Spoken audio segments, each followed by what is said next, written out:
Según lo anterior, ¿está de acuerdo con el aborto? ¿En qué situaciones cree que podría realizarse? Y la tercera intervención dice: dentro de su proyecto de campaña se postula poner fin a la salud privada, creando un nuevo sistema de salud público y eficaz y eficiente. Dicho proyecto significaría trasladar el 30% de la población concentrada en ISAPRES al sistema público, sumada a la gran cantidad de interconsultas privadas que permite el sistema de FONASA. Tal reforma necesitaría un gran aumento de profesionales de la salud al sistema público y a la atención primaria. Actualmente, un estudio realizado por nuestra universidad muestra que solo el 19,9% de los egresados de medicina declara querer ejercer como médico general, provocando que una bajísima cantidad ejerza la atención primaria en salud. Sumado a esto, solamente el 36% de las horas médicas se concentran en el sector público, tendencia que se mantiene en las generaciones de médicos egresados. Viene la pregunta entonces: frente a esto, ¿de qué manera logrará incentivar un cambio en la formación médica que fomente la inclusión de médicos a la atención primaria y al sistema público? Ahí entonces están planteadas estas tres preguntas formuladas por el Observatorio de Políticas Públicas en Salud. Le vamos a dar tiempo para que responda estas tres interrogantes y comenzaremos luego entonces con las preguntas del público. Bueno, a ver, yo no soy un especialista en detalles como la primera pregunta, así que declaro mi falencia respecto a poder responder a esto, pero sí yo puedo decir lo siguiente, ¿no? El tema de la salud no solamente es atención, ¿no? También es prevención y promoción. Y es importante cambiar la cultura sobre el tema de la salud. En ese sentido, nosotros y nosotras hemos planteado la importancia de apuntar esfuerzos en la prevención, la promoción y también incorporar a la comunidad, a las familias, dentro de la solución del problema, dentro de cómo enfrentamos esta necesidad que es la salud. Y obviamente, eso pasa, porque también dice relación con la tercera pregunta, ¿no? Eso pasa también por incrementar de manera importante los recursos. Yo sé que el problema no es solo económico, que el tema no es solo financiero, pero la cuestión financiera y los recursos económicos son una condición necesaria para resolver los problemas. Podemos plantear muchas soluciones técnicas, muchas ideas muy buenas para implementarse, pero estas buenas ideas, estas soluciones, aunque no sean muy caras, aunque no incluyan grandes inversiones, aunque yo dudo de eso porque la salud es cara, el atender las necesidades de salud de la población son inversiones no menores. Por lo tanto, la cuestión financiera a nuestro juicio es un tema mayor y el Estado debe necesariamente comprometerse con incrementar los recursos disponibles para servir este derecho, para atender para asegurar este derecho.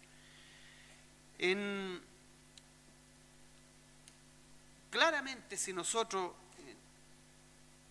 tenemos falencias de profesionales en la salud pública y en la atención primaria, hay un problema de incentivos también, ¿no? Los bajos salarios de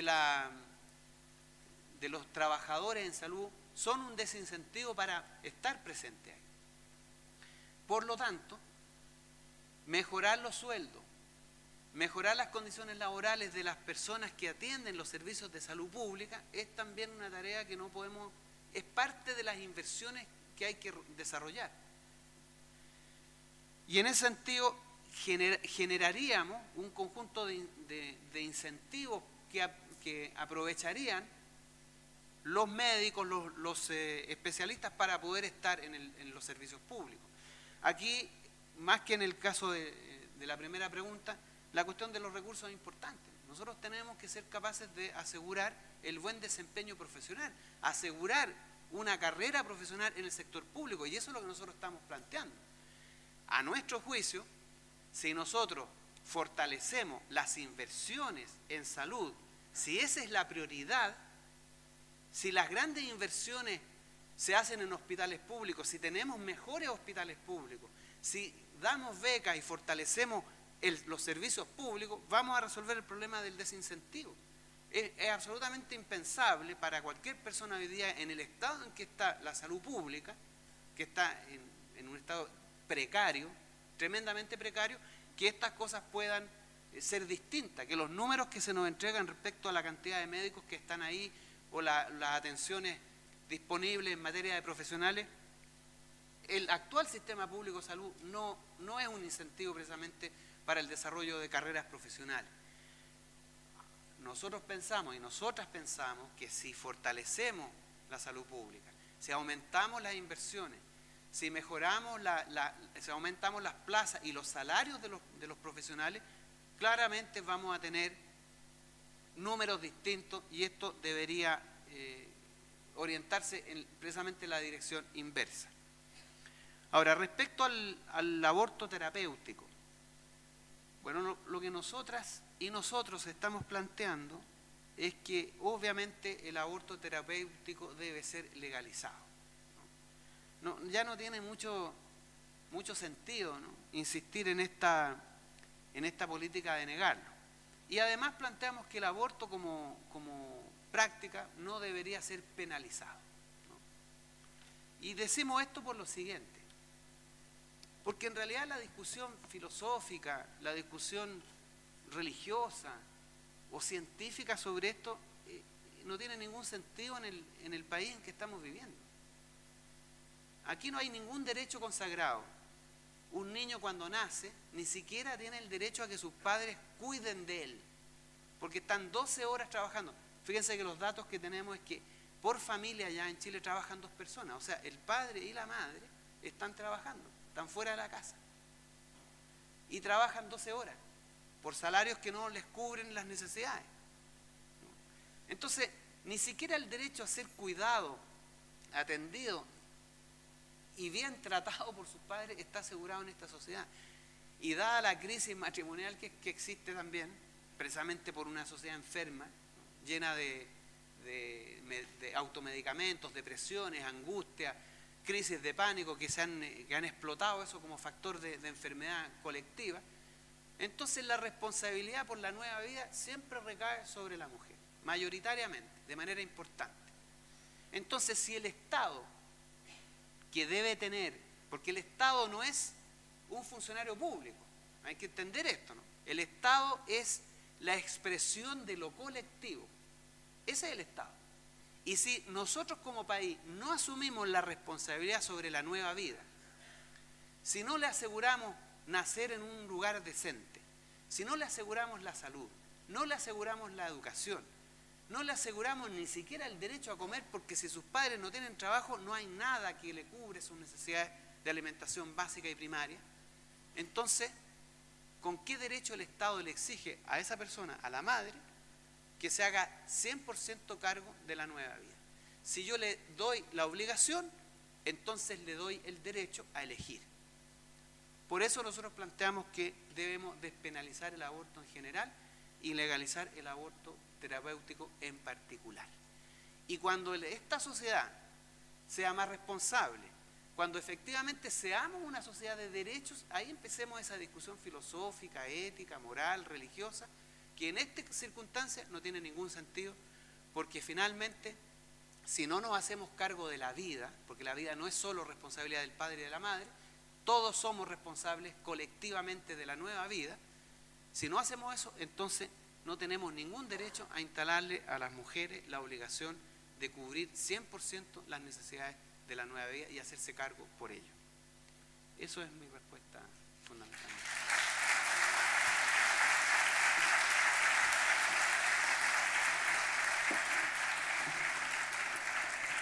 Les recordamos entonces que esas eran las preguntas generadas directamente por el Observatorio en Políticas Públicas en Salud. Y ahora vamos a pasar a revisar algunas de las cuales ustedes han realizado. Les pedimos a quienes aún tienen intención de hacerlo que las pueden enviar y que sean más concisos respecto a sus preguntas. Vamos a tratar de que las respuestas también sean más breves para poder dar tiempo a la mayor cantidad de preguntas de quienes nos acompañan esta tarde. Dice, desde la carrera de terapia ocupacional, entiendo que su candidatura apela al despertar colectivo. ¿A quienes están desesperanzados con la política? Me preocupa que este país sufra una nueva desilusión política, pues su candidatura conlleva una gran responsabilidad emocional. ¿Sería usted capaz de contarnos cómo políticamente sus cambios son posibles si eso sucede? A ver, de nuevo. Ya entendí la pregunta. Sí, ya entendí la pregunta, está claro.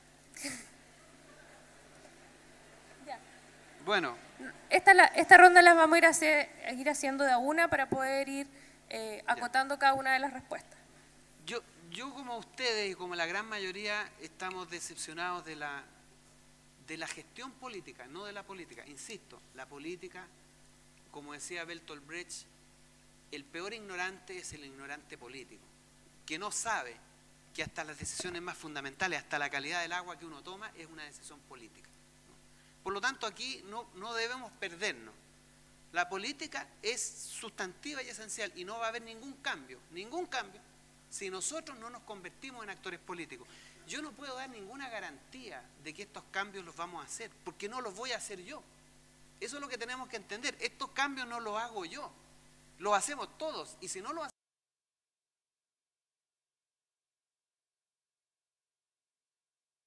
hacemos todos, no lo hace nadie. Por eso que nosotros hemos planteado es que entrar en la moneda es la primera tarea. Ahí vamos a iniciar lo que se llama un proceso constituyente. Vamos a poner en marcha un proceso constituyente. No un candidato ni un presidente que corta cinta, sino que un candidato que está en marcha, que marcha junto a su pueblo a exigirle a las instituciones políticas del Estado a que hagan las transformaciones que se requieren. La manera en que yo puedo dar esta garantía, la única garantía que yo puedo dar es que mi absoluta convicción, certeza, voluntad de que la voluntad mayoritaria de los chilenos, la voluntad política, la voluntad popular, yo la voy a respetar. Y si nosotros no somos capaces en el breve plazo de hacer las transformaciones políticas necesarias, como una nueva constitución, como instalar la educación pública gratuita, como lógica, la salud pública gratuita y universal, y la renacionalización de los recursos naturales, entonces nosotros no vamos a seguir. Porque lo único que yo puedo hacer es dar esa garantía de respetar esa voluntad popular.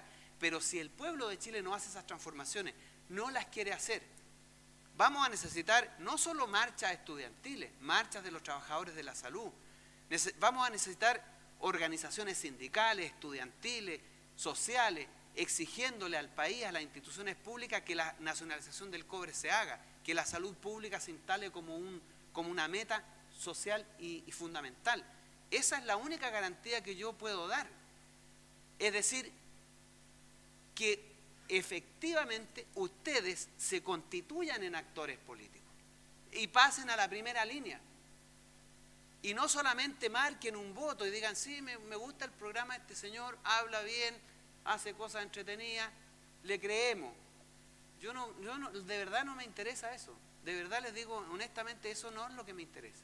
Si ustedes no van a, junto con el voto, estar disponibles para ser actores políticos en sus centros de estudiantes, en sus sindicatos, en sus organizaciones sociales, si no están dispuestos a convertirse en actores políticos, no vale la pena que voten por mí.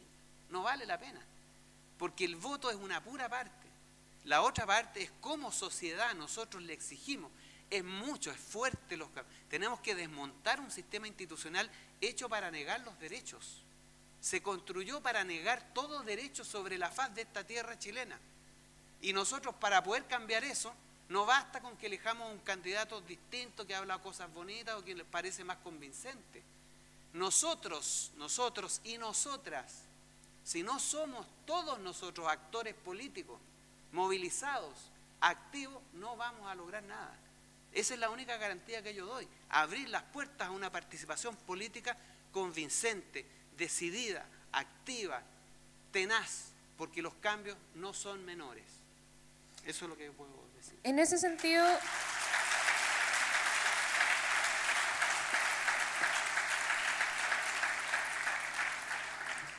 sentido, muy ligado a lo que acaba de terminar de decir Juan Andrés López, de segundo año de Medicina, pregunta: si es electo, ¿cuál es su plan para llevar a cabo reformas sin el apoyo de la Cámara de Diputados y Senadores? ¿Negociaría con la Concertación? La Concertación es como una sombra negra que cae sobre todos nosotros. En algún momento nos cae la Concertación, así como en algún momento a uno le preguntan. La verdad es que, ¿qué se puede negociar con la Concertación? Si nosotros entramos en la moneda, no vamos a tener nada que negociar con ellos, porque vamos a entrar sin su apoyo. Ahora, insisto en esto de los cambios. Nosotros no podemos, de verdad, no sabemos si vamos a tener un parlamento favorable, aunque ganáramos todos los nuevos parlamentarios fueran de nuestra lista. Tenemos la mitad de los senadores y la mitad de los diputados ya elegidos por 4 años, porque así está estructurado el sistema. No elegimos a todos los nuevos parlamentarios ni a todos los nuevos diputados y senadores. Se cambia solo la mitad. Tampoco tendríamos en ese escenario una mayoría importante para hacer los cambios que nos interesan, porque hoy día todos los parlamentarios que están donde están son partidarios de este sistema y han legitimado la salud como negocio, la educación como negocio, la previsión como negocio. Por eso nosotros planteamos la urgente necesidad de una nueva Constitución. Lo que nosotros hemos dicho es lo siguiente: yo me voy a demorar menos que Chávez se demoró 2 horas. Yo espero demorarme 20 minutos en convocar al plebiscito para preguntarle a los chilenos si quieren o no una nueva Constitución sobre la base de una asamblea constituyente de elección popular y directa. No estas que les gusta al acólito de la Concertación, el señor Escalona, ¿no?, que quiere una asamblea constituyente elegida por él o por ellos, ¿no?, asegurarse, digamos, permanecer en la posición de poder que está. Bueno, ese plebiscito no es vinculante.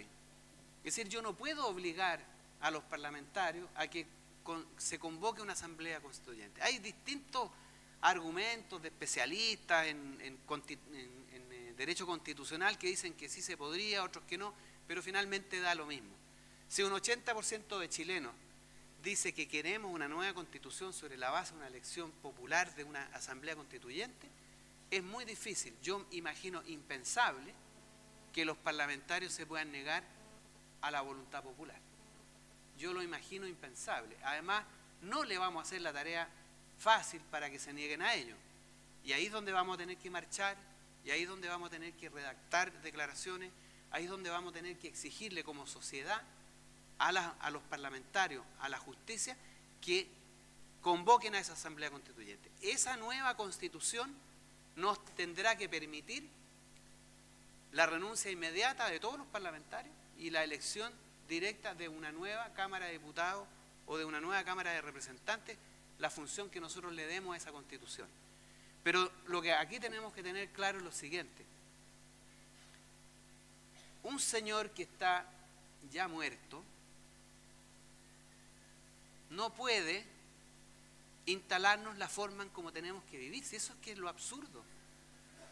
O sea, un señor que se murió hace más de 20 años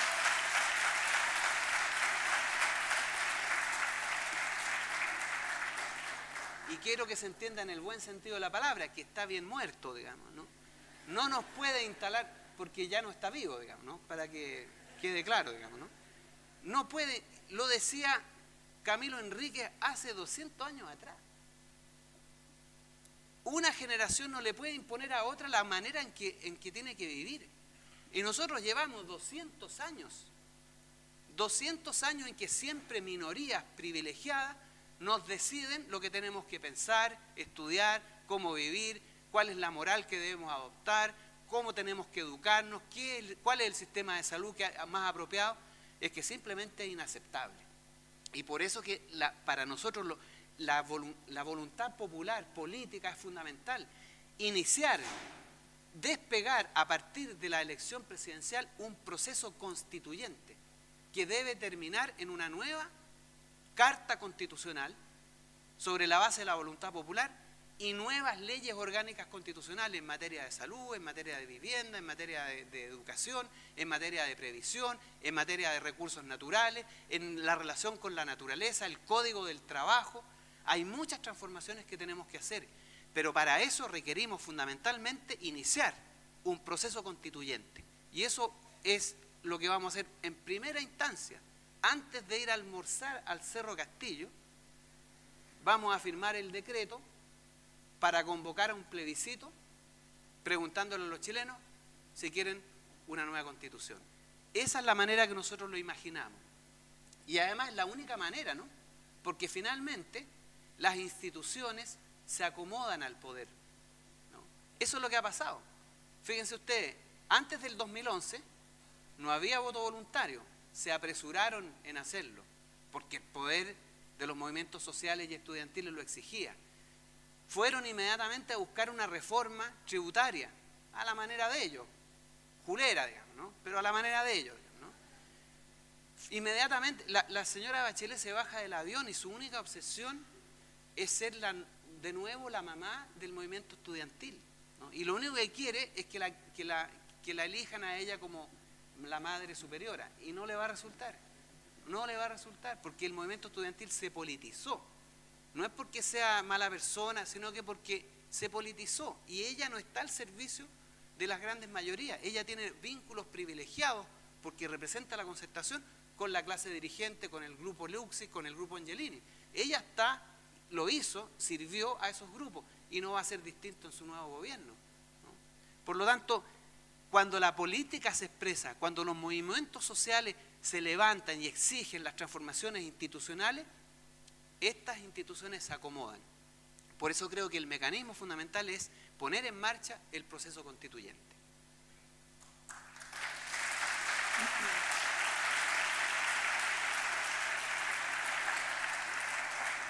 Vamos a seguir por el lado netamente político. Rodrigo Muñoz, de Medicina cuarto año, dice: ¿tiene valor o impacto político la abstención masiva de las pasadas elecciones? Si fue así, ¿por qué una candidatura y no llamar a la abstención si tuvo un alto impacto o valor esta abstención en las últimas elecciones? A ver, yo creo que sí, siempre las cosas tienen impacto político, ¿no? Y efectivamente un 60% de abstención da una señal distinta, preocupante. Y de hecho, la mayor preocupación de la actual clase política, digamos, es que esa abstención se aumente, digamos, o que alguien de la sociedad chilena intente capturar una parte importante de esa abstención. Siempre tiene valor. La cuestión es la siguiente, digamos. ¿Qué valor le damos, no? El valor es que deslegitima lo actualmente, pero no cambia las cosas. No modifica ni la Constitución ni las leyes, y permite que esa minoría siga gobernando, porque les da lo mismo, digamos, ¿no? Si finalmente con el 10% de las acciones se controla una sociedad anónima, ¿no? Y con el 10% de los votos también se puede controlar un país, Yo creo que en algún momento, cuando las condiciones operan y son factibles de implementar, esa abstención tiene que convertirse en un hecho político, y no en un signo político, en una orientación política. Y esa abstención, a mi juicio, hoy día debe convertirse en acción política, transformadora. Es la base inicial, ¿no? El punto principal es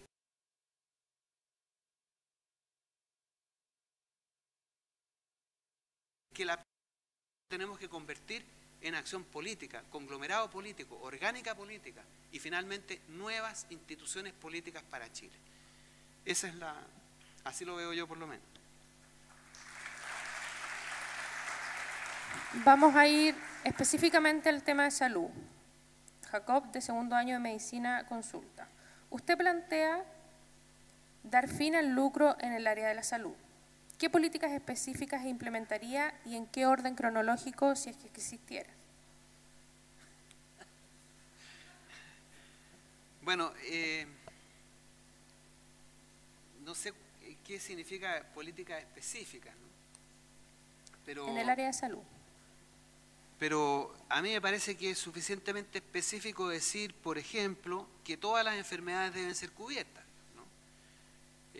Me parece específico decir, digamos, que tenemos que aumentar la dotación de profesionales, que tenemos que aumentar la inversión en infraestructura y tecnología, que tenemos que descentralizar la salud, que tenemos que poner importante acento en la prevención y en la promoción de la salud y no tanto en esto de suministrar medicamentos.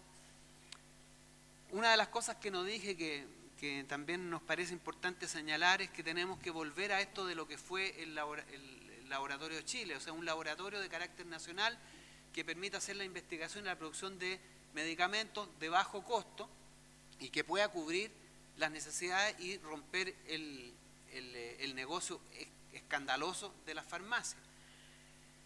Yo creo que por ahí va más o menos la respuesta, ¿no? En el sentido de fundamentalmente cambiar la lógica en que hoy día opera la salud, ¿no? En el sentido en que aquí lo que nos interesa es cubrir 100% las necesidades. Y eso requiere necesariamente transformaciones en financiamiento y también en organización. Por eso que es importante la descentralización, focalizar el esfuerzo en lo local, en la comunidad y no tanto en el aparato burocrático. No, lo que nosotros lo que nosotras y nosotros queremos no es burocratizar la salud, sino que hacer y crear la idea de la salud pública como un servicio y un derecho. Y por ahí yo creo que van, obviamente esto en lo general, en lo particular, en lo específico, hay que enfrentar las soluciones más apropiadas, pero eso requiere necesariamente un plan de acción que debe implementarse a partir de conocer en detalle los problemas locales, los problemas regionales, los problemas zonales. Pero la orientación de eso expresamente va en esa dirección. Ok. Vamos con dos consultas de alumnos de terapia ocupacional relacionadas más o menos con el mismo tema.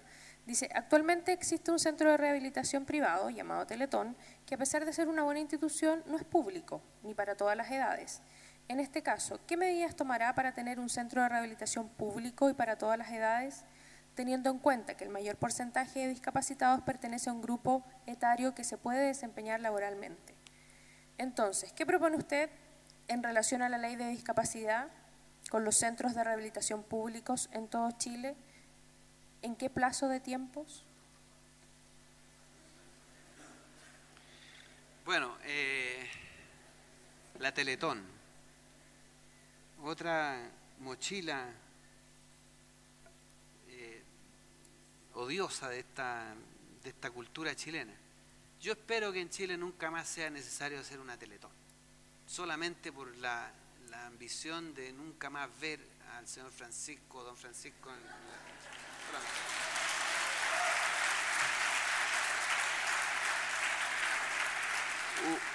Ustedes aquí, la mayoría son jóvenes, yo tengo 56 años y a los 6 años lo vi por primera vez en la televisión.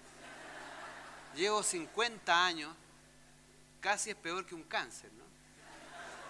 Bien vale la pena que ese señor se quede en Miami y no vuelva más por acá y nos deje tranquilos, respirar un poco con la lógica del lucro, el negocio, la mercancía, el consumismo. Ha sido 50 años promoviendo ese modo de vida en nuestro país.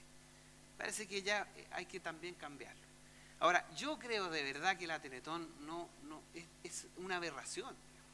Es una aberración de todo punto de vista. Es un negocio que sirve además para legitimar a señores como Luksic, ¿no?, que le dan a la Teletón la mitad de 1/3 de lo que ganan en un día. En un día le dan a la Teletón 1/3 de lo que ganan en un día. Y se permite todo tipo de negocio. Las empresas promueven y lo que ganan es 3 veces más de lo que aportan. Es que realmente es completamente la perversión de lo que significa atender a un discapacitado. Además, toda esta exposición absurda, sobrevendida, ¿no es cierto?, de exponer situaciones dramáticas en la televisión para que la gente vaya a... No, esto realmente no puede seguir. Nosotros aspiramos a que esto termine. Y eso requiere necesariamente hacerse cargo del problema, porque esto ocurre en Chile precisamente porque no nos hacemos cargo del problema. Esto debería ser un tema de salud pública, ¿no?, de fondos dedicados especialmente del presupuesto de la nación y del presupuesto de la salud para enfrentar el problema de los discapacitados, ¿no? Y claramente, porque eso también es importante, ¿no? No mirar al discapacitado como un enfermo, como una persona falente, que no tiene nada que aportar y que al finalmente tenemos que una vez al año hacer una colecta para hacernos cargo de los pobrecitos, ¿no? Esa también es la cosa que tenemos que cambiar. Y tenemos que ser capaces de vivir, tolerar y convivir de manera solidaria, como iguales con aquellos que tienen estos problemas y que pueden tener y ser un aporte a la sociedad, ¿no? Y eso, a nuestro juicio, es fundamentalmente la idea, ¿no? Esto requiere, obviamente, hacerse cargo de ese problema. Y eso requiere invertir en eso y disponer los recursos necesarios para ello. Por eso que hay que reformar el sistema tributario, recuperar el cobre. No se hagan el leso con esas tareas. Tenemos que cumplirlas también. Si queremos realmente asegurar esto, tenemos que al mismo tiempo avanzar en esas otras políticas públicas que serán el sustento para resolver estos problemas. Con eso entonces estamos finalizando esta actividad. ¿Me permiten? Bueno, yo quiero agradecerles a todos la participación. Realmente estoy sorprendido por tanto interés. Eso habla de un Chile que está cambiando, que está despertando. Yo creo, honestamente, que si ustedes se toman en serio esto, si ustedes realmente internalizan esto de la sociedad de derechos, esto de reivindicar la dignidad como personas, como sociedad, como colectivo, probablemente demos una gran sorpresa y este año sea un año histórico en Chile. Eso es posible hacerlo, lo podemos hacer. Basta tener la convicción de que necesitamos hacerlo, que es un imperativo moral incluso, porque las condiciones de vida en nuestro país no pueden seguir siendo más precarias de lo que están. Tenemos la obligación de hacerlo. Yo los invito a esto. Los invito no a que, insisto, no a que voten por esta candidatura. Se sumen, sean actores, se conviertan en el factor responsable, en el factor político que haga los cambios. Porque, insisto, esta tarea no es de una persona, sino que es de un pueblo. Y solo los pueblos pueden construir una nueva historia y un nuevo futuro. Y este país lo necesita. Lo necesita porque hace 40 años que se nos quitó el derecho a la vida, el derecho a la dignidad, el derecho a la felicidad. Necesitamos ser un país más feliz. Y esa es fundamentalmente la tarea que nos mueve. Que este país sea un país más feliz y para todos. Para los pobres, para los ricos, para los jóvenes, para los viejos, para las mujeres, para los hombres. Esa es la tarea que nos mueve, en eso estamos y por eso vamos a llegar hasta el final, convencidos de que si contamos con todas ustedes y con todos ustedes, lo vamos a lograr. Muchas gracias. Queremos agradecer, por supuesto, la presencia de todos ustedes durante